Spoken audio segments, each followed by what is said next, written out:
Pelanggaran hak. Pelanggaran hak adalah tindakan aparat negara yang melanggar atau tidak memberikan apa yang menjadi hak warga negara Indonesia.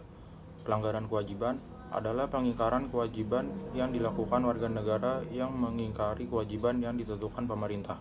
Pelanggaran hak kasus korupsi Bansos mantan Menteri Sosial Juliari Batubara.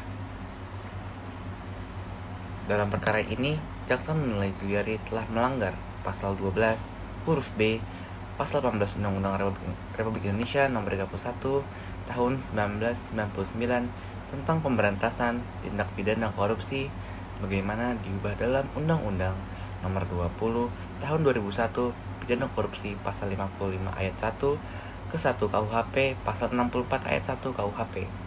Diketahui dalam perkara ini Juliari diduga menerima uang fee mengadakan paket bansos COVID-19 wilayah Jabodetabek tahun 2020 sebesar 32,48 miliar.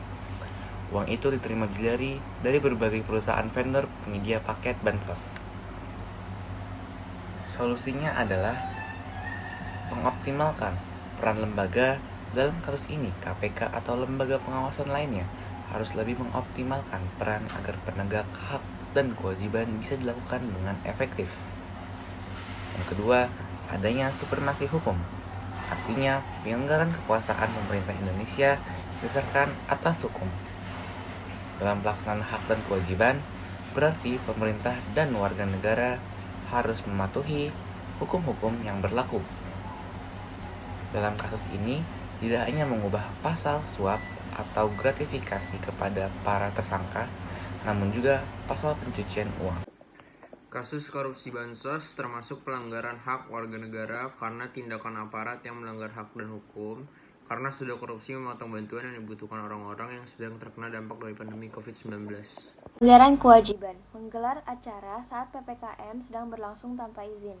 Contohnya adalah selebgram Julia Eka Putri alias Jui merayakan pesta ulang tahun dalam masa pemberlakuan pembatasan kegiatan masyarakat level 4 di sebuah hotel kawasan Bekasi, Jawa Barat. Kegiatan itu berlangsung tanpa izin dari kepolisian maupun pihak pemerintah Kota Bekasi. Hal ini merupakan pelanggaran kewajiban karena tidak menaati peraturan yang sudah diberlakukan oleh pemerintah. Nah, solusinya adalah meningkatkan kesadaran masyarakat akan pentingnya PPKM untuk mencegah penularan virus COVID-19, pengoptimalan kinerja lembaga, dan juga supremasi hukum. Menggelar acara saat PPKM dan tanpa izin merupakan pelanggaran kewajiban karena tidak menaati tata tertib yang diberlakukan pemerintah dan melanggar kewajiban yang diberlakukan pemerintah.